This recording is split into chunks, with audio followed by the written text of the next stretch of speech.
Komunitas relawan adalah komunitas sosial yang bergerak di bidang pengabdian masyarakat.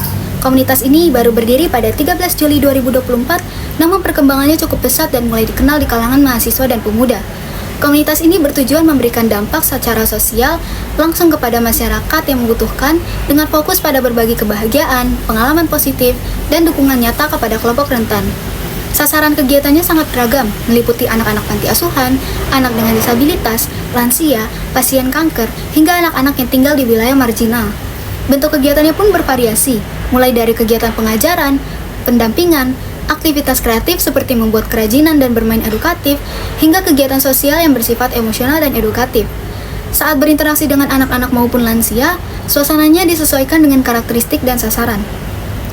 Komunitas relawan juga berperan sebagai wadah bagi anak muda yang ingin terlibat dalam kegiatan kerelawanan namun belum memiliki akses atau pengalaman sama sekali. Komunitas ini menerapkan pembelajaran langsung di lapangan melalui praktek learning by doing.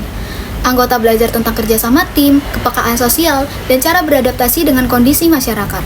Komunitas ini memiliki pembagian peran yang jelas antara pengurus dan anggota relawan. Yang patut diapresiasi adalah transparansi mereka. 100% dana yang masuk digunakan untuk kegiatan tanpa potongan administrasi dan ada laporan donasi yang terbuka bagi volunteer.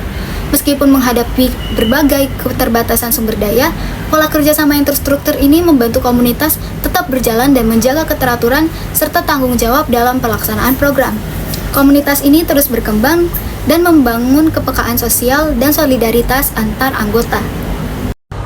Pengumpulan data CNE dilakukan dengan pendekatan kualitatif untuk memahami kondisi dan kebutuhan komunitas relawan yang kami gunakan. Nah, data diperoleh itu melalui wawancara, terus lalu ada FGD. Nah, wawancara tersebut kami lakukan pada satu hari yang dilakukan dengan beberapa anggota aktif sebagai pengurus.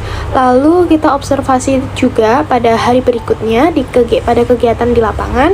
Lalu pada FGD yang telah saya sebutkan tadi dilakukan bersama beberapa anggota, yaitu 6-12 anggota. Nah, dari ketiga metode ini tuh digunakan untuk menggali tujuan, tantangan, dan kebutuhan utama komunitas secara menyeluruh, baik yang negatif maupun positif.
Baik, jadi yang pertama kebutuhan utama yaitu penguatan komitmen dan konsistensi anggota.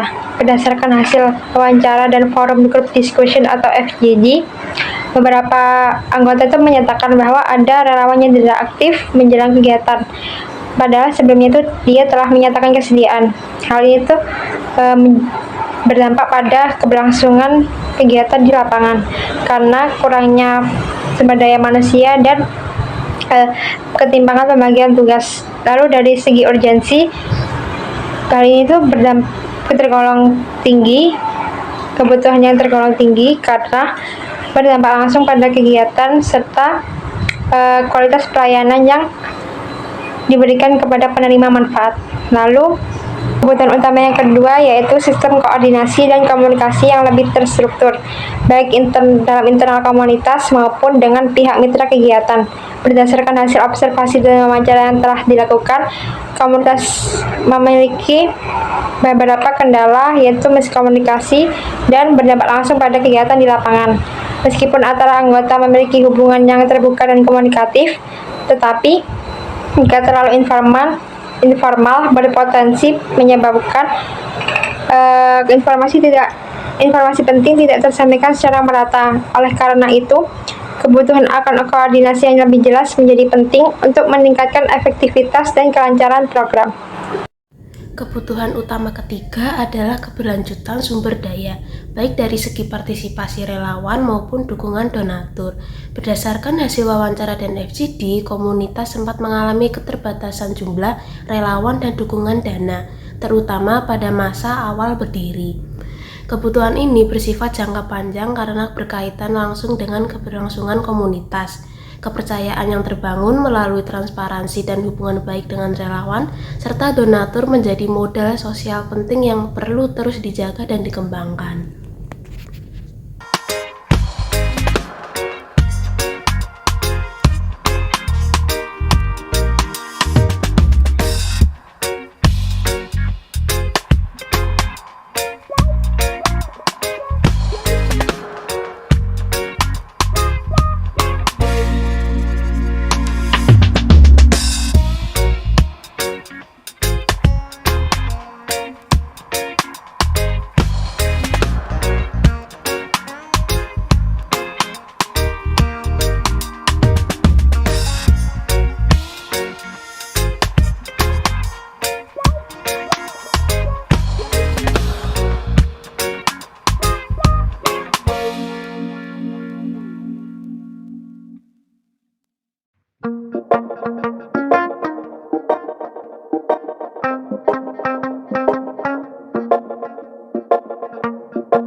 Saya Nova Fitria Rusmana dengan 3 digit NIM terakhir 048. Di bagian ini saya akan menjelaskan tentang modal sosial yang dimiliki oleh komunitas relawan berdasarkan hasil turun lapangan yang kami lakukan tempo hari.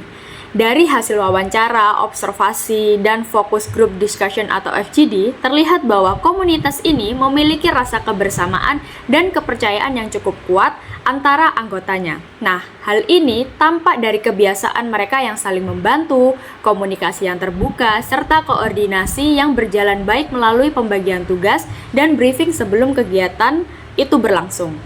Modal sosial ini tuh sangat membantu komunitas dalam menjalankan berbagai kegiatan sosial, terutama dalam menjaga kekompakan relawan dan kelancaran pelaksanaan program itu sendiri. Namun, di sisi lain, kedekatan antara anggota juga bisa menjadi kendala jika tidak diimbangi dengan aturan yang jelas. Misalnya, ketika ada anggota yang kurang aktif tetapi tetap diberikan toleransi.